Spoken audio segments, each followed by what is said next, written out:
Hello foodies, welcome to the shades of spices. ഇന്ന് കണ്ണൂർക്കാരുടെ special starter റെസിപ്പിയാണ്. ഓണസദ്യക്ക് മുന്നായിട്ട് കഴിക്കുന്ന സ്റ്റാർട്ടർ റെസിപ്പി എങ്ങനെ ഉണ്ടാക്കാൻ നോക്കാം. ഞാനിവിടെ 3 പപ്പടം, 4 മൈസൂർ പഴം, 2 table spoon sugar, 1 table spoon ghee എടുത്ത് വെച്ചിട്ടുണ്ട്. മൈസൂർ പഴം ഇല്ലെങ്കിൽ സാധാ പഴം കൂടി എടുത്താൽ മതി കേട്ടോ, സാധാ പൂവമ്പഴം എടുത്താൽ മതി. ഈ 4 പഴം കൂടി തൊലി കളഞ്ഞിട്ട് ഞാനൊരു പ്ലേറ്റിലേക്ക് ആഡ് ചെയ്ത് കൊടുക്കുന്നുണ്ട്. ഇത് കണ്ണൂർക്കാരുടെ സ്പെഷ്യൽ റെസിപ്പിയാണ് കേട്ടോ. ഇത് വേറെ എവിടെയൊക്കെ ഉണ്ടെന്ന് എനിക്കറിയില്ല. നമ്മൾ ഓണസദ്യക്ക് മുന്നേ ആയിട്ടും അല്ലെങ്കിൽ ലാസ്റ്റ് ആയിട്ടും നമ്മൾ കഴിക്കാം, എങ്ങനെ വേണമെങ്കിലും കഴിക്കാം കേട്ടോ. ചില ആൾക്കാർ പായസത്തിൻ്റെ കൂടെ കഴിക്കാൻ, ചില ആൾക്കാർ ലാസ്റ്റ് കഴിക്കുന്നതുണ്ടാവും, ചില ആൾക്കാർ ഇത് സ്റ്റാർട്ടറായിട്ടും കഴിക്കുന്ന ആൾക്കാരുണ്ട് കേട്ടോ. അപ്പം ഒരു അടിപൊളി ടേസ്റ്റുള്ള സാധനമാണ്. എന്തായാലും ഒന്ന് ട്രൈ ചെയ്യേണ്ട ഒരു സാധനം തന്നെയാണ് കേട്ടോ. ഇതുവരെ നിങ്ങൾ ഇതേപോലെ ആക്കിയിട്ടില്ലെങ്കിൽ എന്തായാലും ഇപ്പോഴത്തെ ഓണത്തിന് ട്രൈ ഔട്ട് ചെയ്ത് നോക്കുക കേട്ടോ. കണ്ണൂർ എല്ലാ ഭാഗത്തും ഇങ്ങനെയൊക്കെ ചെയ്യുമെന്നറിയില്ല, പക്ഷേ ചില നാട്ടിലൊക്കെ ഇങ്ങനെയൊക്കെ ചെയ്യാറുണ്ട് കേട്ടോ.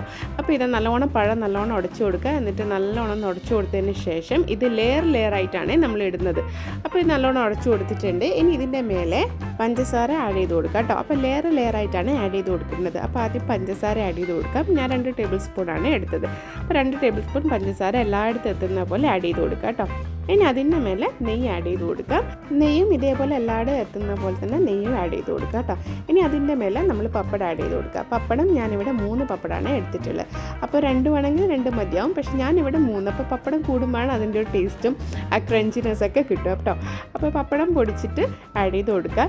ഇതാണ് സംഭവം കേട്ടോ. ഇത് ഇനി നമ്മൾ നല്ലോണം പപ്പടം നല്ലോണം ഇതുമായിട്ട് നല്ലോണം മിക്സ് ചെയ്യണം.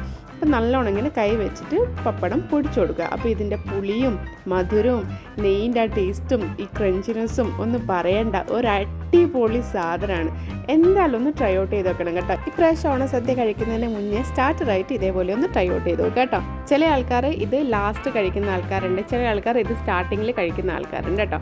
പിന്നെ ഇത് പായസത്തിൻ്റെ കൂടെ മിക്സ് ചെയ്തിട്ട് നിങ്ങൾക്ക് കഴിക്കാം. അല്ലെങ്കിൽ നല്ല ചക്കപ്പായസമോ പഴപ്രഥമനോ അങ്ങനെ ഏത് പായസമാണെങ്കിലും അതിൻ്റെ കൂടെ ജസ്റ്റ് 2ഉം കൂടി കൂട്ടി മിക്സ് ചെയ്യാം. നല്ല അടിപൊളി സാഗോ പഴപ്രഥമൻ്റെ റെസിപ്പി ഞാൻ യൂട്യൂബിൽ അപ്ലോഡ് ചെയ്തിട്ടുണ്ട്, കണ്ടു നോക്കുക. ഡിസ്ക്രിപ്ഷനിൽ ലിങ്ക് കൊടുക്കാം.